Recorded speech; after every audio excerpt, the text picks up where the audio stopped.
L'histoire commence sur le continent de l'Est, où les forces des barbares affrontent les soldats du royaume d'Ildoran. Sur ce champ de bataille sanglant, des têtes volent dans tous les sens tandis que les puissants barbares prennent le dessus, déchirant les troupes d'Ildoran comme du papier. Malgré tout, la capitaine des troupes d'Ildoran, Séraphina, refuse d'abandonner ses camarades. Elle rallie ses soldats et leur ordonne de continuer à se battre afin d'ouvrir un passage pour la retraite. Même en tranchant plusieurs ennemis, elle comprend rapidement que leurs pertes sont trop lourdes pour espérer survivre. Soudain, une nouvelle menace apparaît du côté des barbares. Vior, un gigantesque guerrier d'élite, massacre les soldats d'Ildoran et atterrit directement devant Séraphina, sa lame ensanglantée levée. Il reconnaît immédiatement en elle une capitaine expérimentée et la défie en duel, sachant que personne d'autre ne pourrait lui faire face. Séraphina accepte, espérant ainsi gagner du temps pour permettre à ses hommes de fuir. Elle bondit dans les airs et attaque de toutes ses forces, mais Vior pare son coup sans effort. D'un simple mouvement, il contre-attaque avec une puissance écrasante et l'envoie valser au loin. Se réceptionnant sur ses pieds, Séraphina repart immédiatement à l'assaut et un échange intense s'engage entre eux. Bien qu'elle parvienne à rivaliser un instant avec sa force, la puissance écrasante de Vior finit par la repousser inexorablement. N'ayant plus d'autre choix, elle utilise sa technique ultime, renforçant magiquement son épée. Rassemblant toutes ses dernières forces, elle pousse un cri et affronte l'attaque finale de Vior. Au moment où leurs lames s'entrechoquent, l'une d'elles se brise et est projetée au sol. Les soldats d'Ildoran regardent, horrifiés, leur capitaine tenant une épée brisée. À genoux, Séraphina accepte sa défaite. Vior la félicite sincèrement pour avoir tenu tête si longtemps. Elle lui demande alors de lui donner une mort digne d'un guerrier. Mais il refuse de la tuer. À la place, il affiche un sourire sinistre et promet de la capturer vivante pour faire bon usage de son corps. Après cet avertissement inquiétant, Séraphina perd connaissance et se réveille dans une cellule sombre, vêtue d'un simple chiffon sale et entravée par de lourdes chaînes. Elle est sous le choc. Elle observe les alentours, essayant de reprendre ses esprits. Peu à peu, ses souvenirs reviennent. Elle a été vaincue par les barbares, et elle est désormais leur prisonnière. En repensant aux dernières paroles de Vior, la peur l'envahit. Elle se demande quel genre de torture les barbares vont lui infliger. Vont-ils la réduire en esclavage ou la faire souffrir pour leur divertissement? Puis une pensée encore plus terrifiante traverse son esprit. Vior voudrait-il utiliser son corps en tant que femme? Après tout, Séraphina est une jeune noble encore célibataire. Imaginer un barbare brutal souiller son corps pur la plonge dans une profonde angoisse. Elle réalise aussi que ses camarades, laissés derrière elle, étaient encore encerclés par les ennemis, et qu'ils ont probablement tous été massacrés ou capturés comme elle. Le désespoir l'écrase. Mais ce qui l'inquiète le plus, au final, c'est le sort du peuple de son royaume. Sans les terres de l'Est, leurs récoltes dépériront, faute de terres à cultiver. Accablée par ses regrets, la capitaine expérimentée éclate en larmes. Soudain, elle entend une voix derrière elle. En se retournant, elle aperçoit une femme nommée Cersei, une servante portant de l'eau. En regardant de plus près, Séraphina remarque des pinces et divers outils accrochés à sa ceinture. Elle pense alors que cette femme est venue pour la torturer afin d'obtenir des informations. Cependant, Cersei ne parle pas du tout de torture. Elle révèle plutôt qu'elle est là pour préparer Séraphina, afin qu'elle devienne le trophée parfait du roi Vior. Elle enchaîne ensuite Séraphina au mur pour l'empêcher de bouger. La capitaine se prépare mentalement à subir une torture brutale. Pendant ce temps, à l'extérieur du donjon, Vior songe à lui rendre visite, les yeux brillants d'impatience.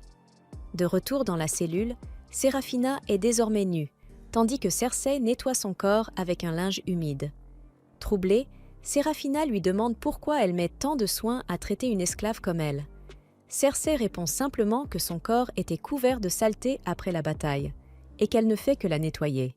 Cersei fait ensuite une remarque désinvolte sur son apparence, étonnée que ce soit elle qui ait tenu tête si longtemps à son maître. Elle explique qu'elle s'attendait à voir une femme plus musclée, capable d'affronter Vior, mais qu'au lieu de cela, Séraphina n'est qu'une jeune femme à l'allure féminine. Ces mots blessent l'orgueil de Séraphina, qui estime qu'une chevalière comme elle n'a pas le temps de se soucier d'être jolie ou mignonne. Cersei comprend son ressenti, mais elle ajoute que Vior, lui, apprécie beaucoup son apparence. Cette déclaration plonge Séraphina dans une confusion encore plus grande, mais Cersei refuse d'en dire davantage. À la place, elle lui glisse calmement un avertissement. Elle ne quittera jamais le territoire des barbares. Tenant un couteau aiguisé à la main, Cersei s'approche. Séraphina, persuadée que sa fin est arrivée, se débat désespérément contre ses chaînes, espérant un miracle. Puis, voyant la lame et les pinces froides se rapprocher, elle finit par abandonner et ferme les yeux. Mais contre toute attente, Cersei ne lui fait aucun mal. Elle coupe simplement ses liens, lui taille les ongles et l'habille avec une robe. En rouvrant les yeux, Séraphina découvre des vêtements étonnamment convenables, imprégnés d'un léger parfum. Elle ne comprend pas pourquoi des barbares offriraient une tenue parfumée à une prisonnière. Se prépare-t-il à un rituel sacrificiel? Avant même qu'elle puisse poser la question, un rugissement puissant retentit au-dessus du donjon. Cersei confirme que Vior est arrivé. Peu après, l'imposant roi barbare entre dans la cellule. Une fois à l'intérieur, il se présente officiellement comme le fils du grand chef barbare, Holden One Eye. De son côté, Séraphina observe son corps gigantesque et ses yeux dorés, comprenant qu'il n'est probablement pas humain. Elle se souvient alors d'une vieille histoire racontée par son grand-père, une expédition contre les barbares où ces monstres avaient écrasé les forces humaines et arraché leur cœur pour des rituels. Pensant qu'elle va subir le même sort, Séraphina relève la tête. Elle affirme à Vior qu'elle n'a peur de personne et le défie de faire ce qu'il veut d'elle. En entendant cela, Vior fronce légèrement les sourcils, ne comprenant pas de quoi elle parle, puisqu'il n'a jamais eu l'intention de la sacrifier. Il révèle alors la véritable raison de sa capture. Il veut faire d'elle son épouse. Ces quelques mots suffisent à faire basculer le monde de Séraphina. Toute l'angoisse accumulée monte d'un coup, colorant son visage d'un rouge écarlate. Trop choquée pour comprendre immédiatement, elle lui demande si tout cela n'est qu'une plaisanterie. Mais lorsque Vior confirme qu'il souhaite réellement l'épouser, Séraphina perd complètement ses moyens. Elle lui demande comment il peut vouloir épouser une ennemie. Vior lui explique alors que, chez les barbares, aimer ses ennemis n'est pas un problème. Puis, avec une ferveur presque brûlante, il évoque les traditions de son peuple. Depuis l'aube de leur race, les rois les plus puissants épousent des chevalières afin d'honorer leur passion pour l'épée. Malgré cette explication, Séraphina refuse toujours d'accepter, mais le barbare, rusé, lui rappelle qu'elle lui a elle-même dit de faire ce qu'il voulait d'elle, la piégeant ainsi avec ses propres paroles. Il précise ensuite qu'il ne s'agit pas seulement d'une tradition. Il se remémore leur combat sur le champ de bataille, où il a ressenti toute la sincérité et la passion de Séraphina pour son épée. Face à une femme aussi forte, il est immédiatement tombé amoureux et a décidé qu'il l'épouserait, quoi qu'il arrive. Après cette confession sincère, Séraphina est trop troublée pour répondre. Vior se détourne alors pour quitter la cellule. Avant de partir, il lui promet qu'il ne la forcera pas à se marier contre sa volonté et qu'elle peut prendre le temps de réfléchir. Lorsqu'il disparaît enfin, la chevalière, encore sous le choc, se demande ce qui va lui arriver dans ce donjon insensé. En attendant, ses pensées dérivent vers un souvenir vieux de 7 ans. À cette époque, son frère Sidious lui avait annoncé qu'elle avait été désignée pour diriger une expédition vers les terres barbares. Séraphina avait accepté sans hésiter et s'apprêtait à partir accomplir son devoir, mais Sidious l'avait arrêtée pour lui remettre une invitation à un banquet noble. Confuse, elle lui demanda ce qu'il attendait d'elle. Son frère lui rappela alors qu'elle restait une noble, avec une réputation à préserver. Sous le regard insistant de Sidious, Séraphina se redressa et accepta immédiatement l'invitation. Plus tard, elle s'habilla avec élégance et se rendit au manoir de la comtesse Hildol pour le banquet. En voyant Séraphina vêtue comme une noble ordinaire, les aristocrates autour d'elle commencèrent à murmurer sur son métier. À voix basse, ces élites venimeuses lançaient des remarques cruelles sur son apparence, se demandant si une femme aussi délicate pouvait réellement être digne de diriger des guerriers expérimentés sur un champ de bataille. Même en connaissant sa véritable force, il considérait qu'il était presque honteux qu'une femme soit aussi puissante. Submergée par ces commentaires négatifs, Séraphina s'éloigna vers un balcon pour prendre l'air. C'est alors que quelques jeunes femmes vinrent la rejoindre, l'invitant à s'asseoir avec elles plutôt que de rester seule. Elles lui demandèrent si elle n'avait pas peur de sa mission périlleuse. En entendant parler de monstres et de dragons, elle se demandait si elle pourrait survivre à de tels dangers. Séraphina esquissa un sourire et répondit que les dragons n'étaient que des créatures imaginaires. Mais elles lui rappelèrent qu'elle allait tout de même affronter les barbares. Connaissant les récits sur leur brutalité et le sort terrible réservé aux chevalières capturées, elles lui conseillèrent de rester chez elle pour éviter une fin tragique. À ces mots, Séraphina frappa brusquement la table pour les faire taire. Avec assurance, elle déclara que son royaume cherchait depuis toujours à conquérir les terres de l'Est. Dans son esprit, seule cette conquête permettrait d'obtenir assez de ressources pour nourrir le peuple. Elle était donc prête à affronter les barbares. Malgré cela, les jeunes femmes lui rappelèrent que même la prestigieuse princesse Wisterésia, son modèle, avait disparu après avoir affronté ses ennemis. Toutes lui conseillèrent alors de renoncer, de rester chez elle et d'épouser un homme convenable. Mais lassée de leur pessimisme, Séraphina quitta la réunion.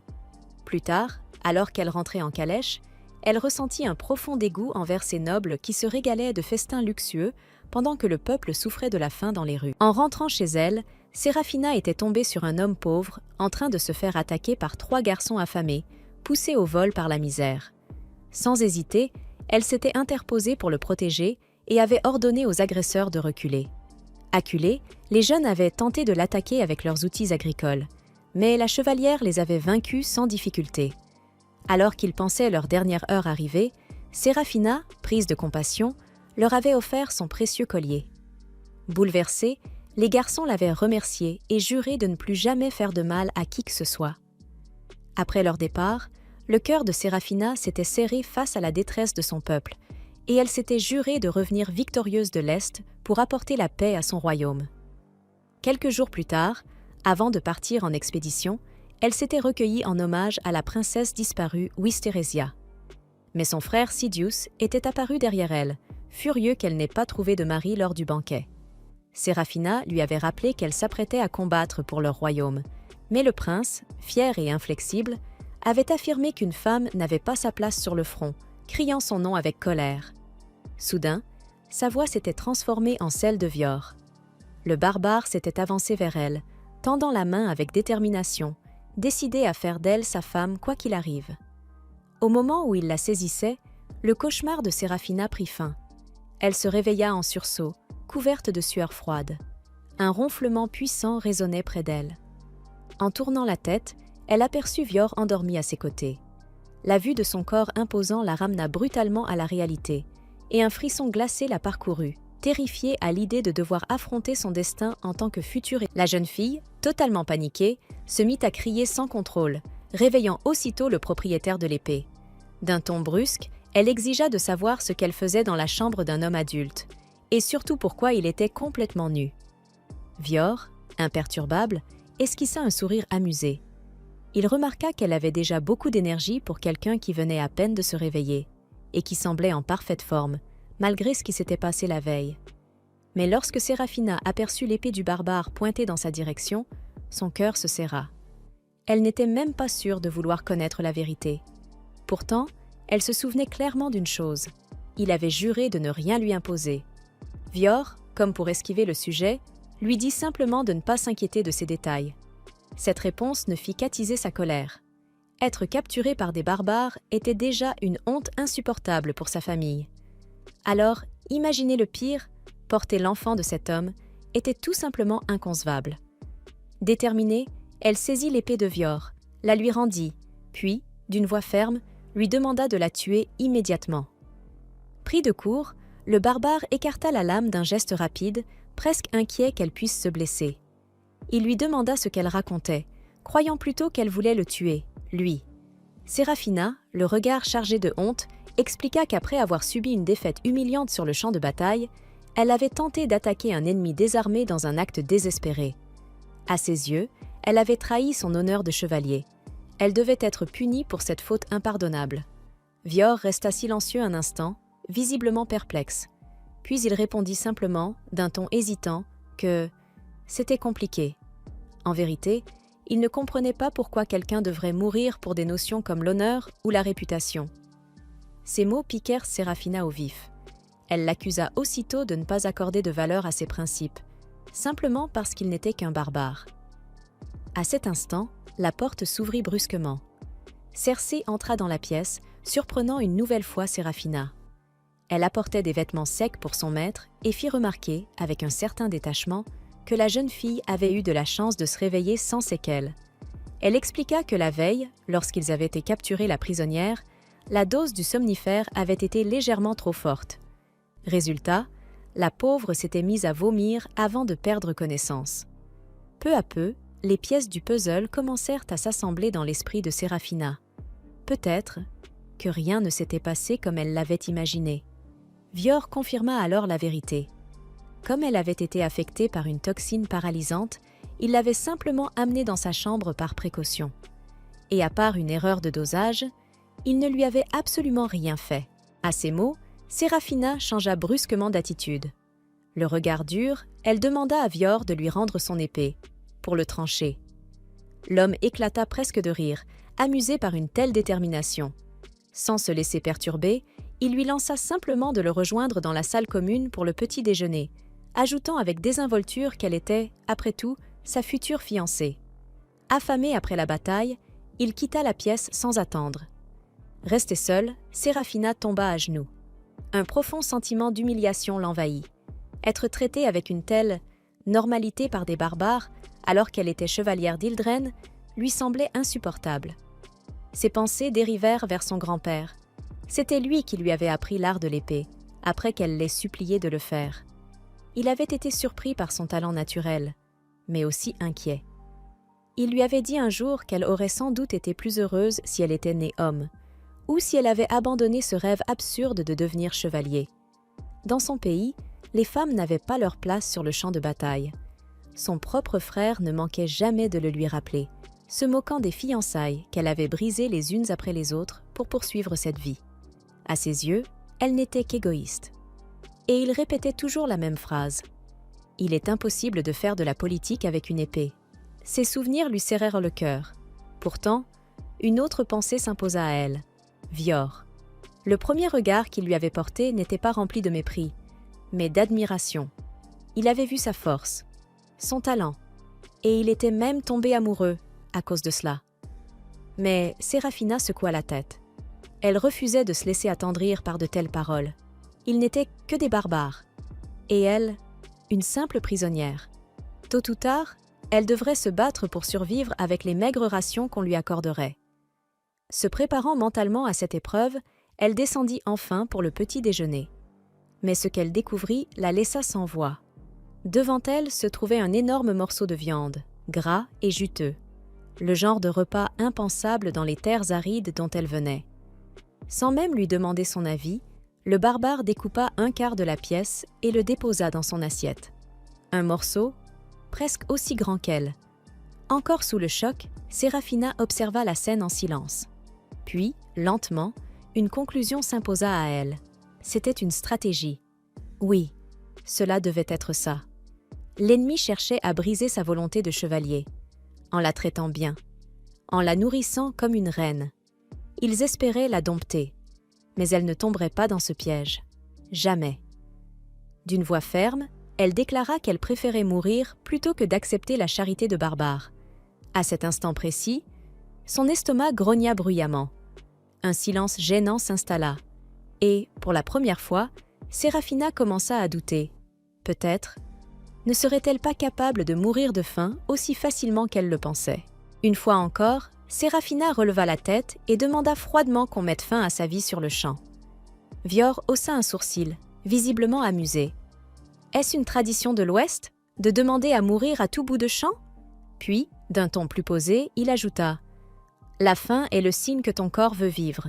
Refuser de manger, c'est te mentir à toi-même, et manquer de respect à la vie qui a été prise pour te nourrir. » Il expliqua alors, presque calmement, que tuer pour survivre, et non pour le plaisir, était une raison valable.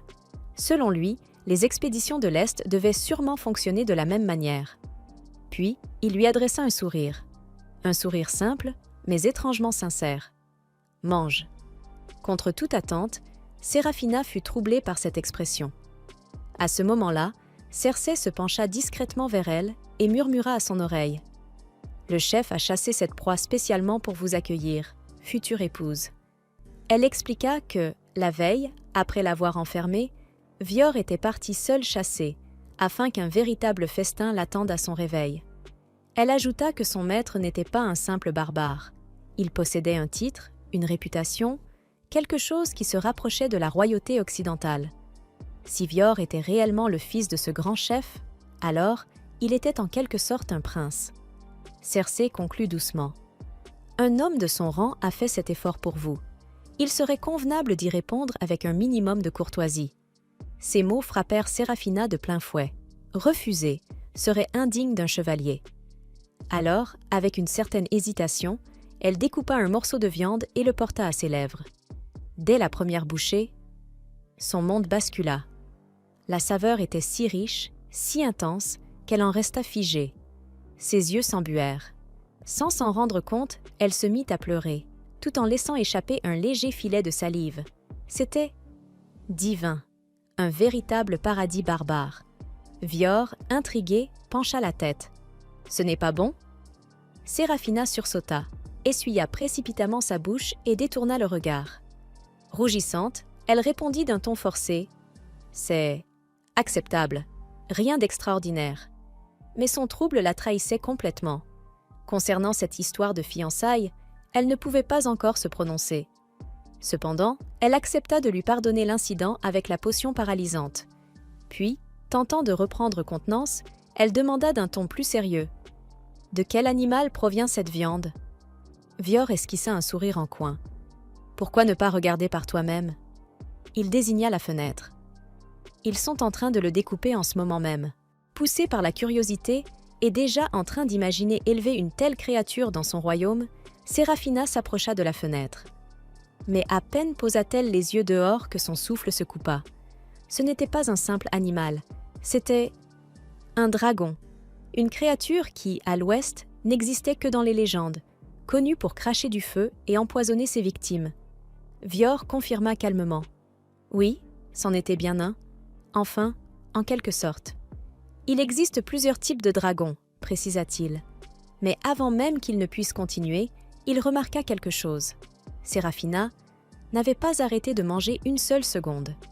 Malgré tout ce qu'elle venait d'apprendre, malgré la nature terrifiante de la créature qu'elle consommait, elle continuait. Son attitude fière s'était légèrement fissurée. Gênée, elle détourna le regard. Il est difficile de résister à une telle nourriture. Cersei observa son assiette désormais vide et esquissa un sourire discret. Il semblait que la prisonnière avait, au moins pour le moment, abandonné l'idée de mourir. Plus tard, le chef invita la commandante de l'expédition orientale à le suivre. Il souhaitait lui montrer quelque chose, dans les montagnes derrière la demeure. Mais fidèle à elle-même, Séraphina ne céda pas facilement. Elle refusa d'obéir aveuglément. Après tout, cela ne faisait même pas 2 jours qu'elle était prisonnière. Et elle restait, avant tout, une chevalière d'Ildren. Son honneur ne pouvait être compromis. De plus, suivre un barbare à travers des terres peuplées de créatures étranges, sans raison valable, relevait de l'imprudence. Vior haussa légèrement les épaules. Ce qui est raisonnable dépend de l'endroit où l'on se trouve. Puis, après un court silence, il posa une simple question. « Tu as peur ?» La réaction fut immédiate. Séraphina enfila ses bottes avec détermination. Hors de question de tomber dans une provocation aussi grossière. « Je ne fais confiance à aucun d'entre vous. » Vior hocha la tête, comme s'il s'y attendait. Mais au fond de lui, une intuition persistait. Elle allait aimer ce qu'elle s'apprêtait à voir. Lorsqu'elle mit le pied dehors, une brise douce caressa son visage. Ses cheveux se soulevèrent légèrement dans le vent. Et, pour la première fois depuis longtemps, elle ressentit du calme. Au loin, elle aperçut une ville, construite le long d'une plage, un paysage vibrant de vie, baigné par la lumière. Rien à voir avec les terres arides qu'elle connaissait. Cet endroit était abondant, presque béni par la nature. Vior s'arrêta à ses côtés. « Le champ de bataille est un désert, » expliqua-t-il. « Mais ici, la terre est vivante. » Puis, avec un léger sourire, « J'espère que tu ne vas pas t'évanouir de surprise. » L'histoire continue alors que Séraphina, encore tendue et sur ses gardes, avance aux côtés de Vior vers la montagne. Malgré ses efforts pour rester concentrée et ne pas céder aux provocations du barbare, elle ne peut s'empêcher d'observer la richesse incroyable de cet environnement. Partout autour d'eux, une faune variée évolue librement, certaines créatures paisibles, d'autres bien plus inquiétantes. Soudain, un cri perçant retentit dans le ciel, la faisant sursauter. Une immense créature ailée passe au-dessus d'eux. Vior lui explique calmement que les dragons ne sont qu'une espèce parmi d'autres dans cette région, et qu'il suffit simplement d'éviter les nids des mers pour ne pas courir de danger. Il ajoute, non sans une pointe d'ironie, qu'elle finira bien par s'y habituer, puisqu'elle semblait déjà apprécier leur viande un peu plus tôt. Après un moment de marche, ils atteignent une magnifique cascade. Séraphina reste sans voix. C'est la première fois qu'elle voit un tel spectacle de ses propres yeux. L'eau tombe avec puissance dans un bassin clair, entouré d'une nature luxuriante. Vior plaisante en disant que ce genre de paysage n'existe sûrement pas dans l'Ouest. Elle est sur le point de répliquer, mais se rend compte qu'elle ne trouve aucun exemple convaincant à opposer, ce qui la réduit au silence. Voyant sa réaction, Vior précise qu'il ne cherche pas à se vanter, mais simplement à lui montrer cet endroit. Puis, sans prévenir, il enlève sa chemise et lui demande de faire de même. Déconcertée, Séraphina lui demande ce qu'il entend par là. Avec un sourire malicieux, il répond qu'un homme et une femme nus près de l'eau ne font généralement qu'une seule chose. Rougissante et furieuse, elle le réprimande immédiatement pour ses insinuations déplacées et refuse catégoriquement de suivre une telle coutume qu'elle juge barbare. Cependant, Cersei intervient et lui rappelle que l'huile utilisée lors de son précédent bain commence déjà à perdre son effet et qu'elle risque bientôt de sentir mauvais. À contre-cœur, Séraphina accepte finalement d'entrer dans l'eau, accompagnée de Cersei. Elle remarque que cette dernière ne semble pas du tout gênée de se déshabiller devant un homme. Cersei lui explique qu'elle y est habituée et que son maître, par respect pour les protestations de sa fiancée, est parti se baigner de l'autre côté de la rivière. Pensant être enfin en sécurité, Séraphina commence à se détendre, jusqu'à ce qu'un danger surgisse soudainement. Sous la surface de l'eau, une gigantesque créature reptilienne apparaît brusquement. Connue pour attaquer depuis les profondeurs, elle provoque chez Séraphina une frayeur intense, brisant instantanément le calme fragile qui venait à peine de s'installer. Monstre, la panique prend le dessus. Sans réfléchir, elle s'enfuit en courant, disparaissant dans la nature sauvage. Quelques instants plus tard, alors que son esprit se calme légèrement, elle réalise son erreur. Elle a oublié ses vêtements. Le regret l'envahit aussitôt. Et comme si la situation n'était pas déjà assez grave, elle entend soudain une voix d'homme non loin. Son imagination s'emballe immédiatement. Cette fois, pense-t-elle, ce pourrait être un véritable barbare sans aucune humanité. Le genre d'homme capable de faire tout ce qu'elle redoutait autrefois de Vior. Mais lorsqu'un homme apparaît enfin devant elle, la réalité est tout autre. À sa grande surprise, Séraphina reste figée un instant, troublée par sa beauté. Elle détourne rapidement le regard, feignant l'agacement, et lui ordonne d'arrêter de la fixer ainsi. L'homme, lui, semble parfaitement calme. Il suppose simplement qu'elle a dû rencontrer une créature étrange dans le lac pour se retrouver nue en pleine nature. Avec un léger sourire, il raconte que sa mère était une guerrière de l'Ouest et qu'elle lui parlait souvent, lorsqu'il était enfant, de la richesse de la nature de l'Est et des nombreuses créatures qui y vivent. En entendant cela, Séraphina fait rapidement le lien. Vu son âge, sa mère devait probablement faire partie de la 16e expédition orientale, il y a une vingtaine d'années. Mais soudain, elle éternue. Elle est frigorifiée. Sans hésiter, le jeune homme enlève sa chemise et la pose sur elle, couvrant son corps. Il déclare simplement que les femmes ne devraient pas être exposées au froid et suggère de retourner près de la rivière pour récupérer ses affaires. Ce geste déstabilise complètement Séraphina. Ce barbare agit comme un véritable gentleman. Tout ce qu'elle croyait savoir sur les habitants de l'Est commence à vaciller. Elle les avait toujours vus comme des monstres. Mais cet homme est tout le contraire. Puis, sans prévenir, il pose sa main sur son front pour vérifier si elle a de la fièvre. Le choc est tel que Séraphina manque presque de s'évanouir. Elle n'a aucune expérience avec les hommes, encore moins dans une situation aussi intime. Son corps ne sait même pas comment réagir, et elle commence à se demander si elle est encore capable de marcher seule. Voyant son état, le jeune homme prend une décision immédiate. Sans lui laisser le temps de protester, il la soulève dans ses bras. Et même si Séraphina tente de résister, son corps, lui, ne suit plus vraiment sa volonté. Sérafina n'a pas vraiment envie de partir, alors elle laisse simplement les choses se dérouler et se laisse porter par le courant. À ce moment-là, Cersei apparaît après avoir passé un long moment à chercher Sérafina. Elle s'excuse d'interrompre ce moment romantique, mais dit qu'elle aimerait vraiment comprendre pourquoi la jeune femme a soudainement cessé de rejeter Vior. C'est à ce moment-là que la prisonnière réalise enfin, après tout ce temps, qu'elle se tient devant l'homme qui l'a enlevée, désormais sans sa barbe. Il avoue qu'il s'est un peu attristé de ne pas avoir été reconnu par sa propre fiancée, même si la voir rougir a suffi à lui remonter le moral. Offensée par l'audace des paroles du barbare, la jeune femme lui assène une gifle bien sentie au visage. Vior rentre alors chez lui avec une marque rouge sur la joue, mais un sourire satisfait, car il n'attendait rien de moins de la femme qu'il a choisie. Sérafina répond que tout cela aurait très bien pu finir en duel s'il y avait eu des épées disponibles, et souligne que tout est arrivé uniquement parce qu'il l'a emmenée dans cet endroit rempli de monstres. Cersei affirme qu'il n'y avait rien à craindre, puisque Maître Vior s'était chargé de patrouiller les zones où des monstres dangereux pouvaient apparaître. De plus, comparé aux dragons qu'ils ont mangés plus tôt, les monstres près du lac sont plutôt calmes. Vior n'est pas d'accord, estimant que les dragons ont un tempérament féroce, mais qu'au fond, ils sont en réalité lâches.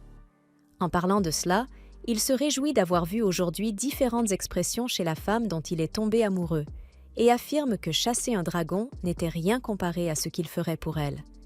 Tout ce qui s'est passé laisse Sérafina complètement confuse et sous pression, cherchant désespérément une réponse.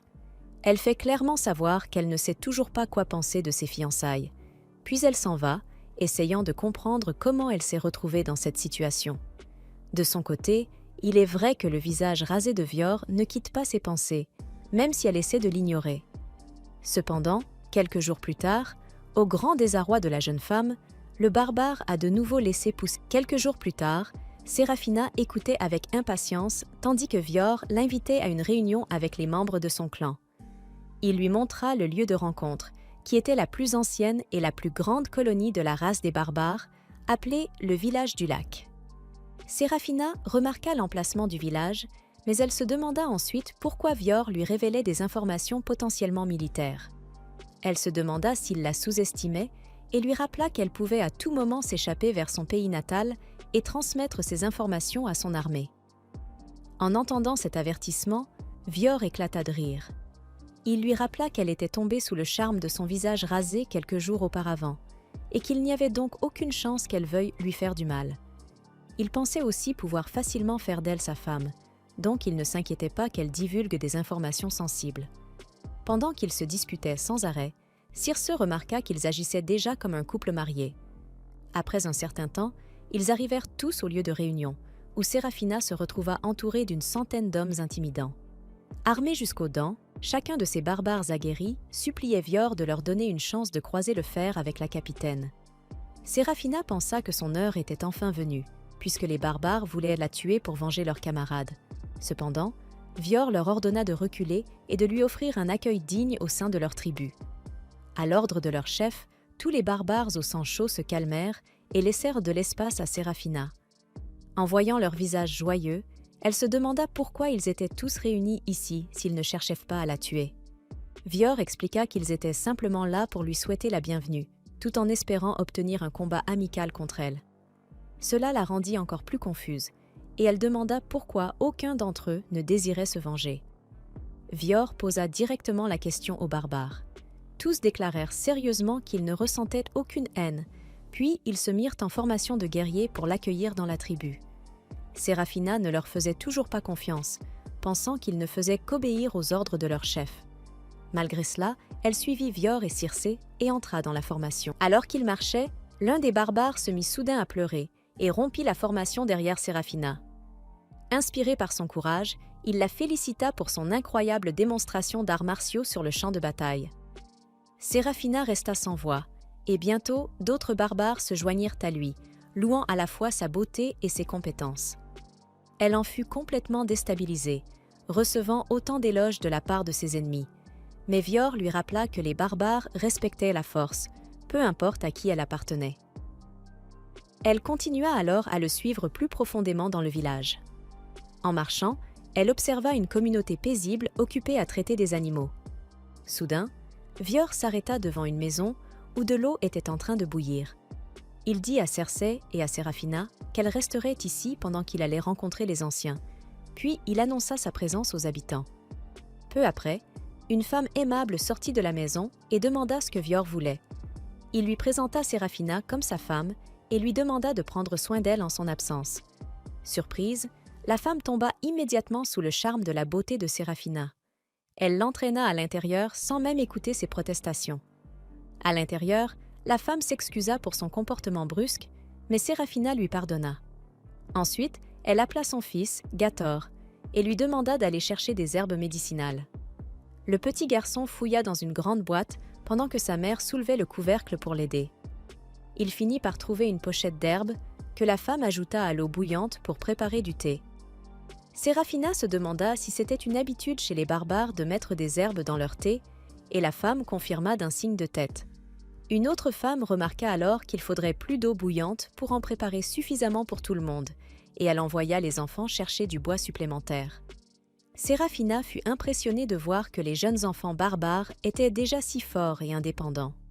Leur mère, elle, n'y voyait rien d'exceptionnel, expliquant qu'ils ne faisaient qu'imiter les adultes. Une fois le thé prêt, Séraphina en prit une gorgée. Elle admit qu'il était bien meilleur qu'elle ne l'avait imaginé, son goût aux herbes lui procurant une sensation de fraîcheur et de bien-être. Cersei pense que les herbes ont un goût aussi agréable parce qu'elles proviennent de l'arbre sacré spécial. Après avoir terminé sa tasse, Séraphina en redemande une autre avec enthousiasme. Peu après, elle remarque que les deux mères vivant dans la maison ne sont pas liées par le sang. Elle se demande alors si elles sont les seules habitantes et suppose que leurs maris doivent être partis travailler avec l'armée à l'extérieur. Cependant, la réponse de la femme la surprend. Elles sont toutes les deux veuves. Elle explique que leurs maris ont perdu la vie lors d'une bataille contre l'Ouest, ce qui plonge Séraphina dans un profond sentiment de culpabilité face aux actes de son propre peuple. Même si elle sait que l'armée occidentale se battait pour obtenir des ressources pour les siens, elle ne peut s'empêcher de regretter que des vies innocentes aient été détruites. Elle présente alors ses excuses aux deux mères au nom de son armée, pensant qu'elles ont toutes les raisons de lui en vouloir. Pourtant, la femme barbare semble confuse, comme si elle ne comprenait pas cette idée de vengeance. Séraphina insiste en rappelant que ce sont les siens qui ont tué leur mari et qu'elle-même aurait très bien pu être responsable. À ces mots, les femmes se taisent enfin. Puis, l'aînée prend la parole. Bien qu'elle soit triste que son plus jeune fils n'ait jamais vraiment connu son père, elle considère malgré tout comme une bénédiction le fait qu'il ait pu assister à ses funérailles. Depuis ce jour, elle est reconnaissante envers son enfant et continue de l'élever avec amour et dévouement. Elle ajoute que, même sans guerre, les hommes barbares risquent leur vie dans d'autres activités dangereuses comme l'exploration de grottes, le combat contre des monstres ou la chasse aux dragons. Et même s'ils survivent, ils peuvent revenir gravement blessés ou handicapés à vie. Ainsi, pour elle, il est presque normal que les femmes perdent leur mari si souvent. En entendant cela, Séraphina est complètement bouleversée et se demande si tous les barbares considèrent la perte d'une vie avec une telle résignation. Soudain, une cloche d'alarme retentit dans toute la ville. Les tours de garde ont détecté une attaque imminente. À l'intérieur de la maison, Cersei comprend immédiatement la situation et avertit tout le monde qu'ils sont attaqués. Avant même qu'ils puissent réagir, une créature volante surgit brusquement par le toit et s'engouffre dans la maison. Lorsque la fumée se dissipa, Séraphina se retrouva face à un dragon ailé doté d'un large bec. Cersei expliqua qu'il s'agissait d'un Tsukubaikichi, une créature attirée par la fumée du bois brûlé. Séraphina comprit alors que leur petite réunion autour du thé avait provoqué cette attaque, mais Cersei précisa que ces dragons n'envahissaient normalement pas le village, car ils savaient que les guerriers les élimineraient. Malheureusement, elle n'avait pas le temps d'enquêter davantage. Le jeune Gator, terrifié, se mit à pleurer dans les bras de sa mère, et ses cris attirèrent immédiatement l'attention du dragon. Séraphina se prépara alors à combattre. Cersei lui ordonna de fuir le village, rappelant qu'elle était l'épouse précieuse de Vior. Mais Séraphina refusa catégoriquement. Elle se mit en colère contre Cersei pour avoir considéré la vie des autres comme négligeable et pour se concentrer uniquement sur la sienne.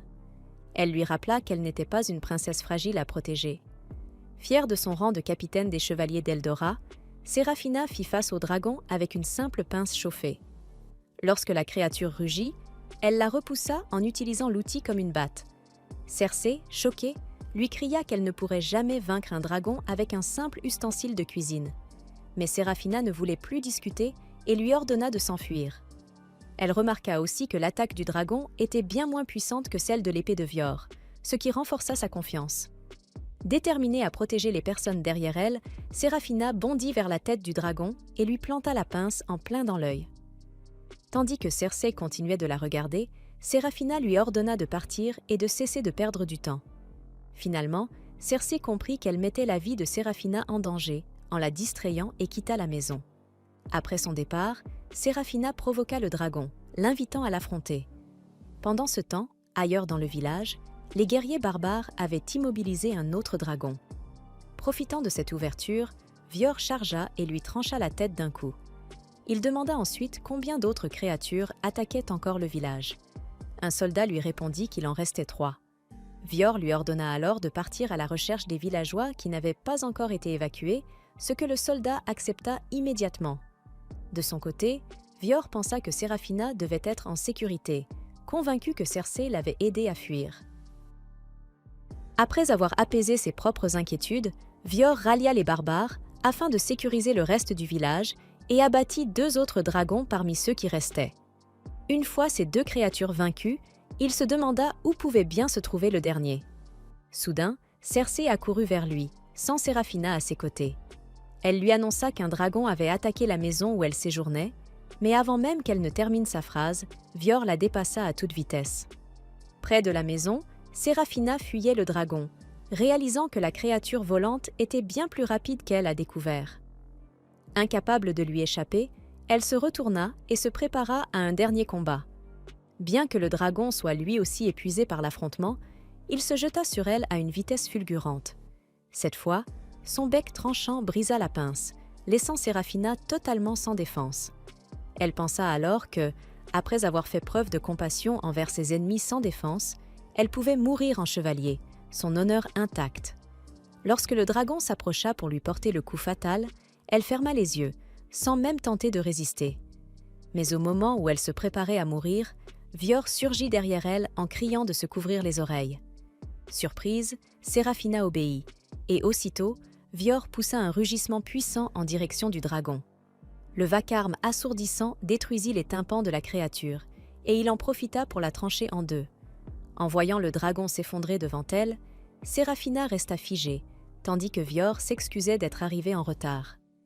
Il la remercia ensuite sincèrement d'avoir risqué sa vie pour sauver son peuple précieux, puis exprima son immense soulagement de la voir saine et sauve. En entendant l'inquiétude sincère dans sa voix, des larmes commencèrent à couler sur les joues de Séraphina. Elle ne comprenait pas elle-même pourquoi elle pleurait, mais les larmes continuaient de couler sans s'arrêter. Vior lui adressa un sourire silencieux, puis la prit dans ses bras pour la ramener au village, comprenant qu'elle n'était plus en état de marcher. En le voyant revenir, Cersei cria de joie. Quant à Séraphina, elle se laissa porter par Vior, acceptant pour une fois d'être traitée comme une princesse. Plus tard dans la nuit, les barbares organisent un grand festin pour célébrer la victoire de Séraphina ainsi que la défense de leur village. Pendant ce temps, Séraphina essaie d'oublier ce qui s'est passé plus tôt. Elle se sent encore terriblement gênée d'avoir pleuré dans les bras de Vior comme une enfant. C'est alors que Cersei s'approche d'elle et la félicite pour avoir protégé son peuple. Elle avoue qu'elle ne s'attendait pas à ce qu'une noble arrogante venue de l'Ouest risque sa vie pour les autres, et qu'elle voit désormais Séraphina sous un tout autre jour. Ces paroles permettent enfin à Séraphina de se pardonner pour avoir agi de manière capricieuse après ce combat entre la vie et la mort. Mais très vite, ses pensées dérivent vers Vior, et à quel point il avait l'air viril en venant la sauver. Alors qu'elle commence à rougir pour une toute autre raison, une minuscule fée l'appelle. Surprise, Séraphina se retourne et recrache immédiatement sa boisson, persuadée d'halluciner à cause du stress. Mais lorsque 3 petites fées se mettent à danser devant elle, elle comprend qu'elles sont bien réelles. Vior s'approche alors et lui annonce qu'une surprise encore plus grande l'attend. Derrière lui apparaissent plusieurs anciens tribaux, appartenant à différentes races, venus rencontrer Séraphina pour la première fois. En voyant des nains, des elfes et même des esprits, Serafina a l'impression d'avoir été transportée dans un véritable monde fantastique. Un peu plus loin, un ancien nain lui offre une épée en guise de cadeau de rencontre, destinée à l'épouse du chef barbare. Par politesse, Serafina refuse d'abord, mais Vior lui glisse qu'elle changera sûrement d'avis dès qu'elle verra la qualité exceptionnelle de l'arme. Hésitante, elle finit par examiner la lame. Après une observation attentive, elle remarque que l'épée est magnifiquement forgée, tout en conservant un tranchant redoutable, parfait pour le combat. Le forgeron nain explique alors qu'il l'a fabriquée à partir d'un métal précieux appelé mithril. Serafina est impressionnée, tandis que le nain commence à se vanter encore davantage de son œuvre. Mais Vior intervient pour présenter officiellement les chefs présents. Il commence par les nains, anciens du clan Kefto, Vaes, Gwanz et Balhaf. Puis il présente Karka, ancien des Ixtes, ainsi qu'Asnimala, ancien des esprits. Enfin, il introduit le chef des fées, Vufumek. Face à cette assemblée incroyable, Serafina a l'impression d'être plongée dans un rêve. Vior la rassure en lui affirmant que tout ce qu'elle voit est bien réel. Pourtant, Serafina reste nerveuse en présence de ces êtres inhabituels. Karka lui dit alors de se détendre, comprenant que c'est la première fois qu'elle rencontre des créatures aussi étranges. De son côté, Asnimala lui propose un mélange de thé spécial, avant de préciser, avec calme, qu'il est encore plus puissant que des sédatifs médicaux. En entendant les discussions de toutes ces créatures magiques, Serafina réalise qu'elle découvre une facette du monde dont elle ignorait totalement l'existence. Vior lui explique qu'elle ne les avait jamais vues auparavant parce que les créatures magiques évitent généralement l'Ouest. Cela pousse Serafina à se demander pourquoi elles tiennent tant à la rencontrer maintenant. Vior lui rappelle alors que cette réunion a été organisée spécialement pour permettre aux anciens de faire sa connaissance. Il lui révèle qu'après sa propre tribu barbare, appelée la tribu Cornum, 4 autres tribus se joignent à eux pour former l'alliance des 5 grandes tribus. Même si Vior est destiné à devenir le grand chef de cette alliance, ce rôle n'est attribué qu'après un rituel accompli par les esprits. Il explique également que chaque tribu possède ses propres compétences et sa propre culture, et qu'elles vivent en harmonie en s'entraidant, chacune compensant les faiblesses des autres. Mais il casse soudain l'ambiance sérieuse en ajoutant que, concrètement, l'Alliance ne fait presque rien, sauf en cas de crise majeure. Serafina se demande alors si l'invasion menée par son royaume pourrait être considérée comme une telle crise. À cette question, tous les chefs tribaux éclatent de rire. Vior s'excuse pour leur réaction et précise que l'Alliance n'intervient pas dans les conflits territoriaux. Cela amène Serafina à se demander si leurs guerres ne sont, à leurs yeux, que de simples querelles animales. Vior lui répond que les humains ne sont pas si différents des animaux et qu'elle ne devrait pas en avoir honte. Il ajoute ensuite que l'Alliance a été créée pour une toute autre raison. Intriguée, Serafina lui demande laquelle. Vior révèle alors qu'il existe une menace bien plus terrifiante encore que les dragons qu'elle a déjà vus, même si ces derniers sont déjà redoutables et difficiles à vaincre. Vior explique alors qu'il existe des créatures appelées démons, de véritables fléaux vivants pour la société. Même lui, pourtant redoutable guerrier, admet qu'il préférerait livrer 1000 guerres contre Hildoran plutôt que d'affronter un groupe de ces créatures féroces. Serafina se demande quel genre de monstre peut bien être assez terrifiant pour l'effrayer. Lui? Et même les chefs tribaux perdent leur bonne humeur rien qu'à l'évocation de ces êtres. Pour alléger l'atmosphère, les anciens changent rapidement de sujet et reprennent les festivités, encourageant Vior à construire un avenir solide aux côtés de Serafina. Vior rassure Sera. Les anciens la respectent sincèrement. Il lui révèle que tous les objets qu'elle porte, ses vêtements, son collier, ont été confectionnés à la main par eux, spécialement pour l'accueillir parmi leurs tribus. Karka ajoute même qu'il a enchanté son épée afin qu'elle se répare automatiquement. Serafina a du mal à y croire, mais Vior lui assure que la magie des Ixtes est extrêmement puissante. En voyant toutes ces races coopérer et se soutenir mutuellement, Serafina commence à penser que les terres barbares ne sont peut-être pas si terribles après tout. Le lendemain, Cersei la réveille brusquement, lui faisant une belle frayeur. Encore à moitié endormie, Serafina se demande si tout ce qu'elle a vécu la veille n'était qu'un rêve. Mais en apercevant l'épée enchantée à ses côtés, elle comprend que tout était bien réel. Derrière elle, Vior s'approche pour la saluer.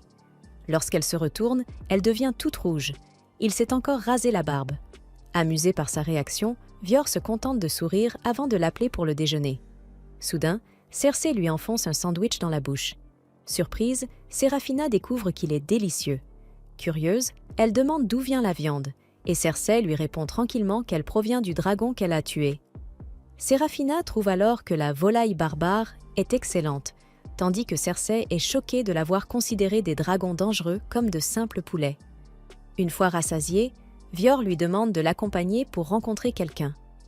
Intriguée, Séraphina se demande bien qui pourrait la connaître parmi les barbares.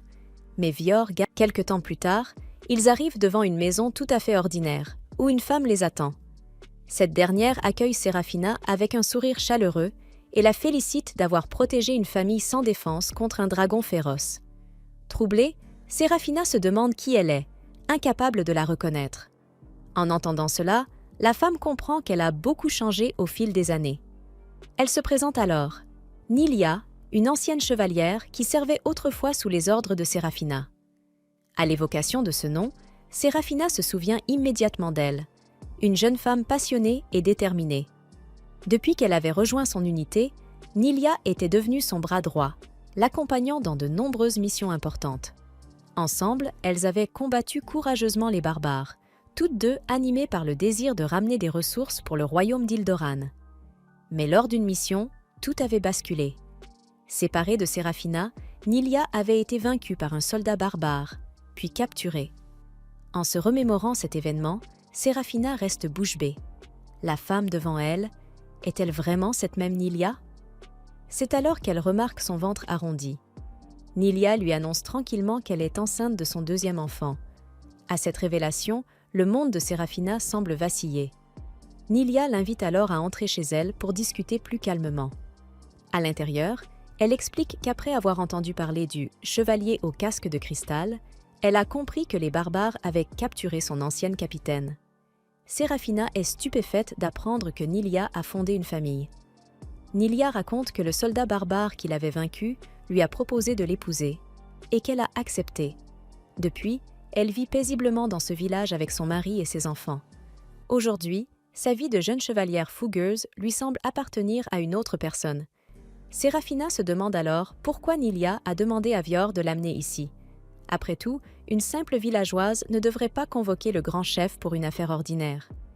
Mais Nilia lui explique que, chez les barbares, ces distinctions de statut n'existent pas vraiment. Elle ajoute même que Vior est quelqu'un de très serviable et qu'elle lui demande souvent de l'aide. En entendant cela, Séraphina pense qu'elle plaisante. Vior lui paraît plutôt comme un homme mûr, presque un oncle. Mais Nilia précise alors qu'il n'a que 18 ans. Séraphina reste complètement stupéfaite. Séraphina tente de se reprendre et affirme qu'un garçon aussi jeune que Vior ne pourrait jamais avoir une barbe aussi fournie. Vior ne semble pas vexé par cette remarque et explique simplement qu'il aide souvent Nilia, surtout que son mari est son cousin. Mais Séraphina reste bloquée sur son âge, incapable de passer à autre chose. C'est alors que Nilia souligne que Séraphina aura 26 ans cette année. Gênée d'être ainsi exposée, Séraphina ne sait plus où se mettre, tandis que Vior, lui, trouve que c'est un âge parfait pour se marier. Malgré ce compliment, Séraphina refuse toujours d'en tenir compte. Vior se demande alors, à moitié sérieux, s'il aurait pu la convaincre de l'épouser s'ils s'étaient rencontrés plus tôt.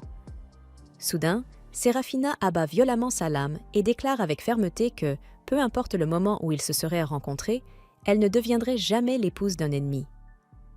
Vior reste un instant surpris, avant d'éclater de rire face à son sérieux. Puis, contre toute attente, il s'excuse pour son manque de tact. Cersei, intriguée par ce changement soudain d'attitude, se demande ce qui lui prend. Nilia lui pose alors une question. Dans quel état Séraphina se trouvait-elle lorsqu'elle a été capturée par les barbares? Cersei répond qu'elle n'était pas blessée, mais que son épée s'était brisée durant le combat. À cette révélation, Nilia explique que cela signifie que Vior ne l'a pas réellement vaincue. Il s'est contenté de détruire son arme. Elle précise que, dans des circonstances normales, un chevalier et un guerrier s'affrontent jusqu'à la mort, ou jusqu'à ce que l'un des deux ne puisse plus continuer. Or, malgré l'avantage écrasant de Vior en termes de force, ainsi que son épée enchantée, il n'a gagné que parce que l'arme ordinaire de Séraphina a cédé, pas parce qu'il l'a réellement touchée. Nilia ajoute même que, s'ils devaient se battre à armes égales, le prochain combat pourrait très bien se terminer par la mort de Vior. En entendant cela, Cersei avale difficilement sa salive, choquée. Mais Nylia nuance aussitôt ses propos. Disposer d'un meilleur équipement que son adversaire fait aussi partie des stratégies de guerre. Elle se souvient également que Vior n'a pas utilisé sa voix tonitruante contre Séraphina, ce qui aurait pu changer l'issue d'un véritable affrontement. Malgré tout, elle conclut que Vior ne peut pas vraiment se vanter de l'avoir vaincue. Séraphina reste silencieuse après les paroles de Nylia, et Vior, de son côté, se sent presque reconnaissant envers le destin de lui avoir permis de la vaincre ce jour-là. Peu de temps après, le mari de Nylia, Vidal, rentre chez lui. En voyant Vior, son visage s'illumine immédiatement de joie. Il confie ensuite leur enfant à Nylia, qui le serre tendrement contre elle. En observant cette scène familiale paisible, Séraphina ne peut s'empêcher de replonger dans ses souvenirs. Autrefois, Nylia était une chevalière déterminée, prête à anéantir les barbares et à s'emparer de leurs terres. Et pourtant, aujourd'hui, elle vit heureuse parmi eux, dans une vie calme et remplie de douceur. Séraphina admet intérieurement que Nylia semble bien plus heureuse en tant qu'épouse et mère qu'en tant que soldat avide de bataille, avant de se sentir gênée par ses propres pensées. Peu après, Vidal et Nylia se lèvent pour préparer le dîner. Plus tard dans la nuit, Séraphina se retrouve seule, perdue dans ses pensées, face à la mer. C'est alors que Vior la rejoint. Elle lui avoue qu'autrefois, elle ne connaissait rien aux terres des barbares. Malgré cette ignorance, elle avait avancé avec la ferme intention de tuer ces gens innocents et de s'approprier leurs terres, même si, au fond, elle espérait ramener quelque chose qui pourrait sauver son propre peuple. Elle reconnaît désormais que combattre des tribus innocentes est une erreur. Elle admet aussi que Vior ne mérite pas d'être traité comme un ennemi. Cependant, elle affirme rester fidèle au sien, à son royaume. Le poids de son devoir repose sur ses épaules, et selon elle, cela rend impossible tout mariage avec lui. Vior lui répond que ses sentiments sont légitimes. Mais soudain, Séraphina avoue que ses émotions personnelles diffèrent de ses devoirs en tant que chevalière. Avec timidité, elle suggère que, peut-être, le mariage ne serait pas une si mauvaise chose. Amusé, Vior la taquine pour changer d'avis aussi rapidement. Le lendemain, il continue de la taquiner à propos de ce qu'elle a dit la veille. Séraphina tente de se défendre en affirmant que ce n'était qu'un moment d'égarement. Vior fait semblant d'être déçue. Mais finalement, elle comprend qu'elle ne peut plus cacher ses sentiments. Elle avoue alors que ses paroles venaient réellement du fond de son cœur.